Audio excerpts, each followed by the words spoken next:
Having noticed the factual basis for the preferment of the petition and the disclosures made by the respondents, we now proceed to note the primary legal submissions which have been advanced in these proceedings. Learned counsel for the petitioner, while reiterating the averments made in the writ petition, has contended that large-scale scams occurred in the authorities and more particularly Noida, clearly being indicative of the fact that all was not well.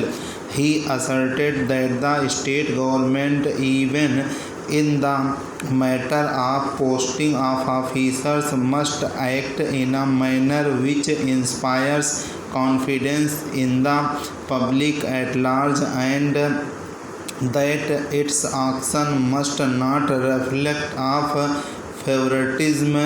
in favor of a select few. It was contended that the continuance of the 12th respondent was clearly detrimental to the public interest without justification in law, and that the state government was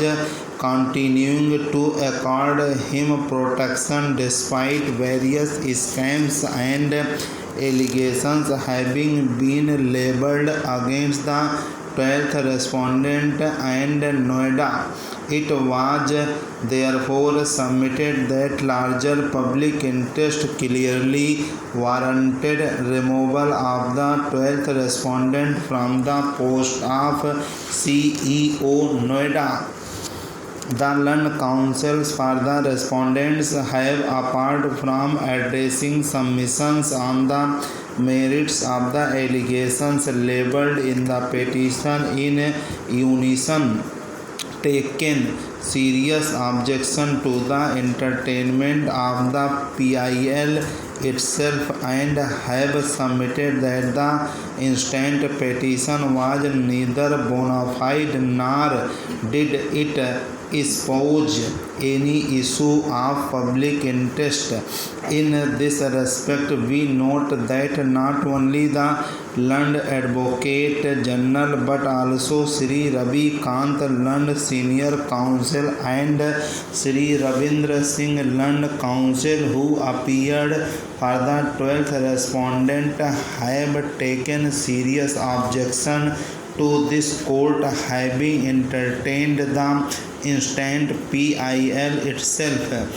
It was submitted that the instant proceedings are a clear abuse of the process of court, and it is apparent that quite far from espousing any issue of public interest, the same has come to be instituted at the behest and instance of unknown and interested quarters. Learned counsel drew the attention of the court to the fact that the petitioner was stated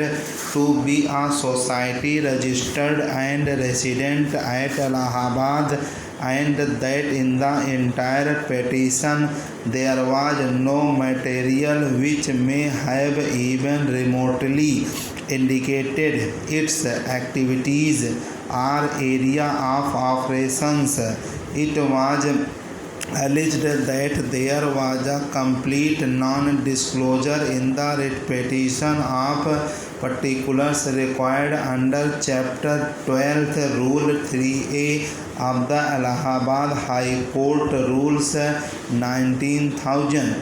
Learned counsel submitted that the writ petition carried not one averment of any public or social service which the petitioner society may be stated to have performed. Additionally, it was contended that the writ petition itself did not bring on record either the memorandum or articles of the society so as to indicate its aims and objectives. In fact, Land Council submitted that the petition had been instituted and entertained even in the absence of a resolution of the society deciding to institute the present proceedings and authorizing the petitioner in that regard. The attention of the court was further drawn to the fact that none of the office bearers of the society had come forward to even affirm the affidavit in support of the petition, and that the writ petition itself had been preferred on the strength of an affidavit of a 24-year-old resident of district Kausambi who was stated to be engaged in farming. Viewed in this light, Land Council submitted that the petition clearly lacked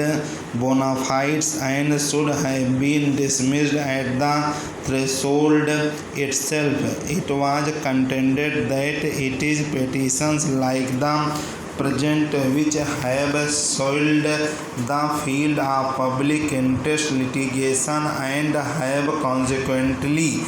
invited adverse comment from the Supreme Court as well as this court. He submits that this court would clearly be transgressing the limits of its jurisdiction under Article 226 of the Constitution in interfering with such actions of the government. It is his submission that issues of the nature which stand raised in this petition would clearly invite the court step into an arena which is within the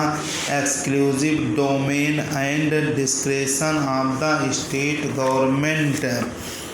He contends that the petitioners, having not challenged the competence of the Parliament, prayed for declaring the said provisions as ultra vires to Part 3rd of the Constitution of India. The wisdom the legislature in introducing the statutory limitations cannot be said to be violative of Article 14 of the Constitution of India. He submits that the provisions simply preserve and contain what was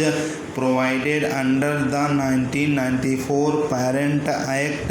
of the University, and hence all the arguments advanced on behalf of the petitioners deserve to be rejected. He has also questioned the locus standi of the petitioners on the ground that reservation is not a fundamental right and no such rights can be enforced by the petitioners. He then submits that the university ordinances were also laid before the Parliament and there is a presumption of the validity of the 50% reservation provided for in the ordinances. On the issue of interpretation, he submits that the provision, if literally as they stand, carve out an expectation which does not in any way violate either the main clause of Section 3 being an exception to the same, and once having been included, the wisdom of the Parliament or the reasonableness thereof cannot be cautioned by the petitioners.